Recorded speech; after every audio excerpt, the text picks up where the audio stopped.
Hi, I'm Stephen Webb, host of Touring Heaven, your tour guide and traveling companion, and I'd like to offer you an introduction as to how it's possible to actually go on a tour of heaven. Be prepared to be surprised. We could start with the obvious physical problem, the way we're made. We can't even fly, let alone travel to heaven. And then there's that about heaven. How can you travel to somewhere you can't see and has never been really defined? The concept lends itself to fantasy, yet if heaven is myth and legend, it's been unusually persistent for thousands of years. People wonder if they're going there, and it's a very serious matter toward the end of their lives. Let's begin with a really short trip in your imagination to your bathroom mirror. That's the physical you you're seeing. Everyone knows you as that. But you know there's more to you. You have a mind, a powerful ability for nuanced speech in this and maybe other languages. You can organize and live your life as a project manager, a specialist. You can do complex analysis. But the thing is, none of that amazing mental activity would be any use unless it was integrated with and expressed through your physical body. So there's an invisible mental body completely integrated with the visible physical body right in front of you in the mirror. Of course, the plot thickens because you know there's even more yet unseen in the mirror. You have emotions, otherwise you'd be a robot. Think of the wonder of an emotion like love. It's magnetic. There's no metal circuits to be seen, no measurable electricity, but when you love someone, you're drawn together even before you see each other. When you do see, you run and hug and squeeze and you tell them how you feel. You don't wonder why you're glad, you just are. So, there's a second invisible body, mental and emotional now, integrated with the physical body you're seeing in the mirror. So are we done? Is that all of you? Of course not. Where would you be without memory? Without short-term memory, you wouldn't know your name, how to drive home, where the key is, or who these people are that are trying to get into the bathroom wondering why you're staring at yourself in the mirror. And if there's short-term memory, there's long-term memory. This is where things get interesting. How long is long-term memory? And where is all this personal memory stored? This then is a third invisible body. Memory, your identity and more. The three invisible bodies, mental, emotional, and memory, are essential parts of you, existing in discrete or separate energy bands, yet they're all integrated with the physical body you're seeing. Without all four working as one very together person, you'd get nothing done. How does this integrated person, this you, connect with heaven? A great observer long ago described the body you're looking at in the mirror as the body terrestrial. This was distinct from the body celestial, but there was no explanation of a kind of bridge between the you that you can see and the implication that there's a you that's heavenly. How would the lower terrestrial and the upper celestial parts of you communicate? The answer comes down to how beautifully and thoughtfully we're made as an expanding identity. There is a kind of bridge between the terrestrial and the celestial you, and it's your memory body. Remember I asked how long is long-term memory and where was all this memory stored? What's your earliest memory? Some people even have memories of being in the womb. Okay, but how and on what occasion would that memory be retrieved?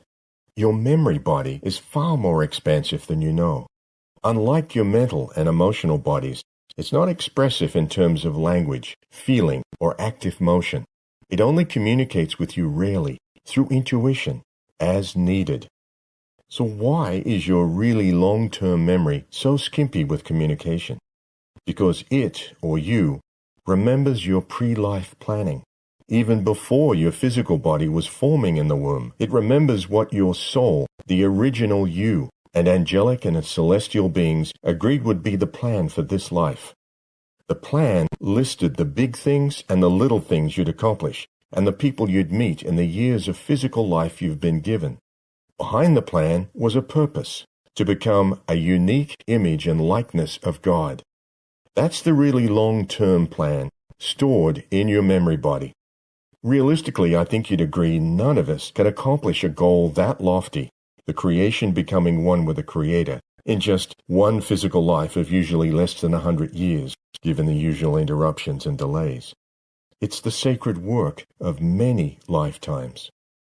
Your memory body keeps track of your pilgrim's progress on that celestial journey home and accesses it all through the Akashic Records, which are like movies of energy imprints on God's primordial ether.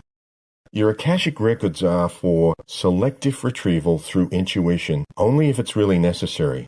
Otherwise, your mental and emotional bodies would be overwhelmed with billions of big and little events over thousands of physical lifetimes, and you wouldn't be able to cope or concentrate on getting things done in this life.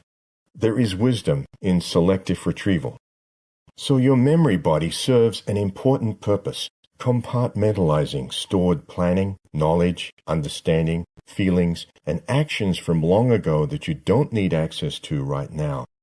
But it also serves as that bridge between your terrestrial body and your celestial body. Your memory body existed before you were born, and it'll still exist when your physical body wears out.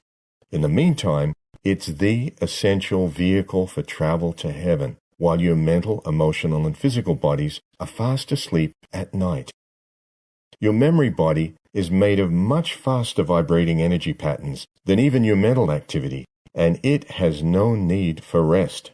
It's on, awake, 24/7, so it's made to easily separate from your slower vibrating, sleeping, mental, emotional, and physical bodies, and go with escort angels as the original you has many times after the end of physical lives, heading back for a life review to etheric realms, or heaven, where God's energy moves closer to the speed of light.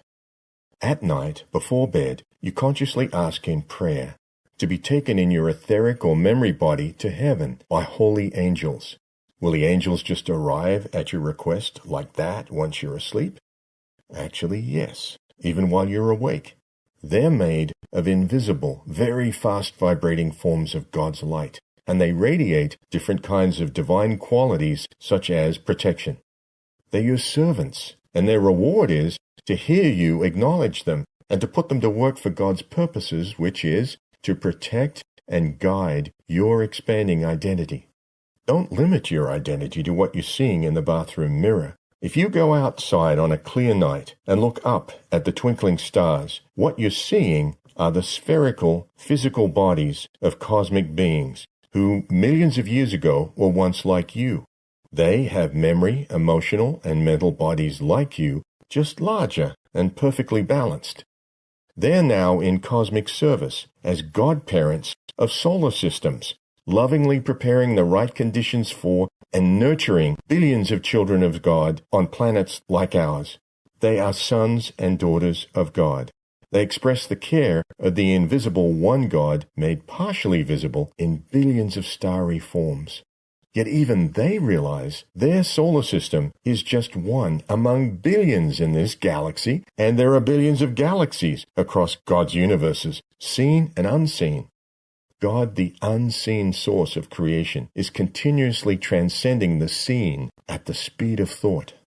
Can you, made in the image and likeness of such transcendent wonder, stare at yourself in the bathroom mirror and think, this is all there is?